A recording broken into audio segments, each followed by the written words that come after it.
Okay, so one of the things on our controller that a operator frequently has to do is change from one program to another. So we're going to kind of go over how to call up a program that you're using.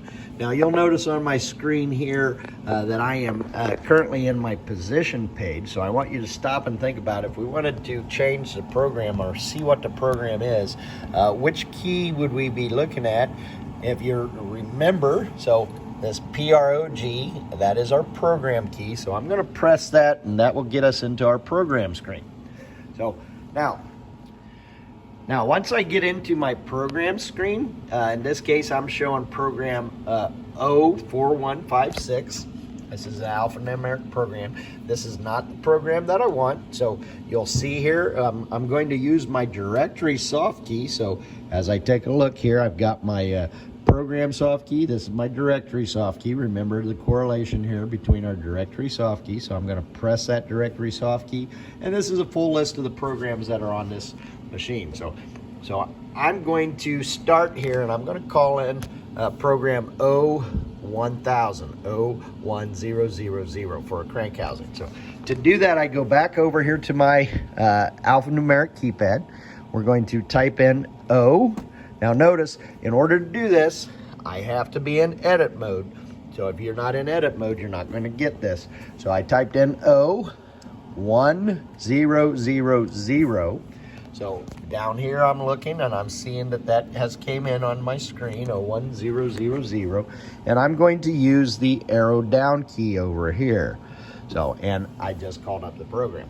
Now I do want to mention briefly about these arrow keys over here, because we've got arrow keys in two places. We've got these arrow keys here.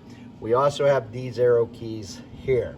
Now it's important to understand what the difference is between these two sets of arrow keys. These arrow keys on our panel here basically control motion of the machine. So we would be using these keys anytime we want to move that spindle.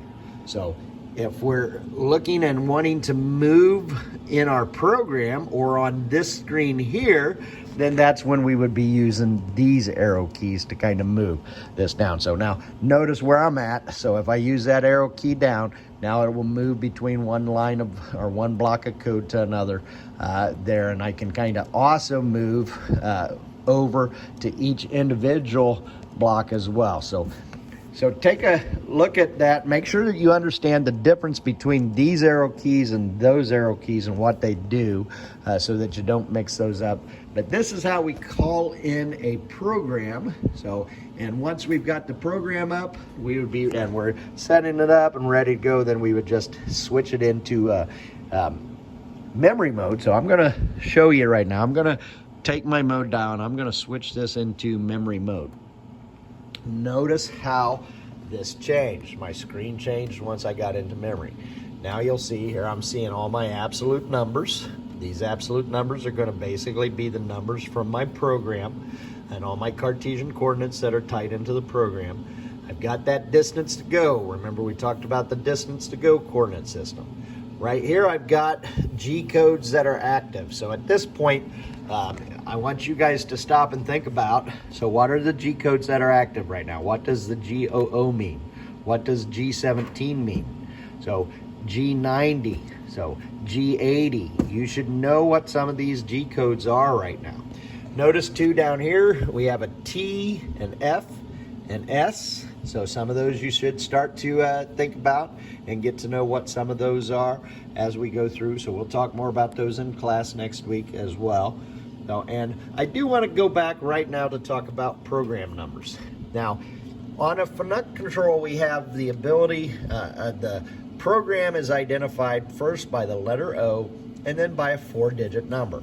So, and it can start out with 0001 and it could go all the way up to 9999, which means we have basically 9,999 program numbers that we could use and store on this computer if we had enough memory to hold all 9,999 programs.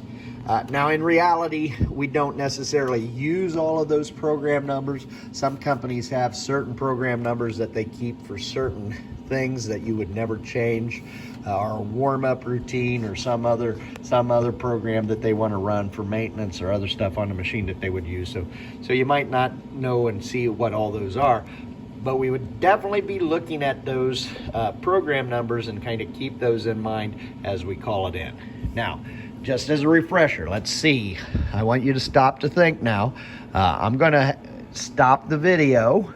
So you stop the video and you think, at this point, if I wanted to go back in and I wanted to call up a new program, what are the steps to take to call up a new program? So stop the video, write down the steps to call up a new program.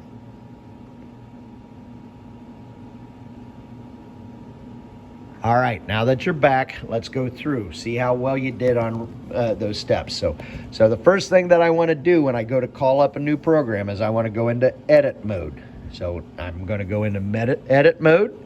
Then I'm going to come over here. I'm going to press my program button. And if it is in program, I'll have to hit my directory button.